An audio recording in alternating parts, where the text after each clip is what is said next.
सलमान खान के आरएसएस के 100 वर्ष पूर्ण होने के कार्यक्रम में शामिल होने को लेकर चल रही राजनीतिक बहस अब महाराष्ट्र सरकार के शीर्ष नेताओं के बयान सामने आए हैं। इसी कड़ी में शिवसेना शिंदे गुट के विधायक और राज्य के परिवहन मंत्री प्रताप सरनाईक ने भी इस पूरे विवाद पर अलग अंदाज में प्रतिक्रिया दी है। सरनाईक ने कहा कि सेलिब्रिटीज पर किसी तरह का दबाव होने का आरोप लगाना गलत है, क्योंकि कई कलाकार अलग अलग राजनीतिक और सामाजिक कार्यक्रमों में शामिल होते रहते हैं।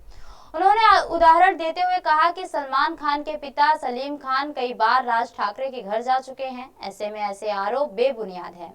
सरनाईक ने सवाल उठाया कि जब अलग अलग नेताओं के कार्यक्रमों में सेलिब्रिटीज शामिल होते हैं तो फिर आरएसएस प्रमुख मोहन भागवत के कार्यक्रम में सलमान खान के शामिल होने पर आपत्ति क्यों होनी चाहिए। सलमान खान के पिताजी को बहुत बार राज ठाकरे जी ने खुद के घर पे बुलाया।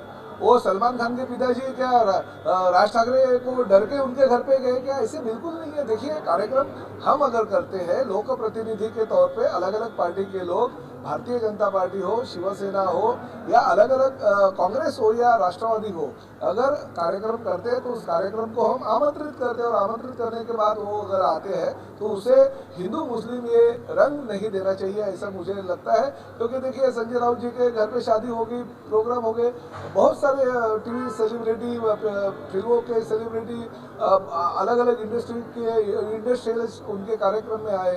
राज ठाकरे जी का जो दिवाली का कार्यक्रम रहता था, वो कार्यक्रम में शबाना आजमी और उनके पति भी आके गए। तो ऐसे कुछ नहीं है कि किसी भी कार्यक्रम के लिए कोई जाता है तो किसी हमारे कार्यक्रम में बुलाते हैं लोगों को, सेलिब्रिटी को, वो लोग आते हैं, प्यार रहता है ये। और इसकी वजह से अगर भाईचारा बढ़ता है और अच्छी अगर मैसेज लोगों में जाता है।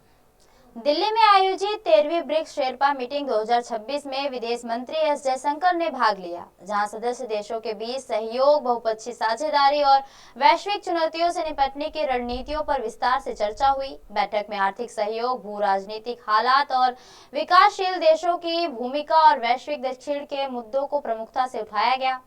विदेश मंत्री ने भारत के दृष्टिकोण को देखते हुए आपसी संबंध, स्थिर विकास और मजबूत बहुपक्षीय व्यवस्था की आवश्यकता पर भी जोर दिया। यह बैठक आगामी ब्रिक्स शिखर सम्मेलन की तैयारियों के लिहाज से भी महत्वपूर्ण मानी जा रही है।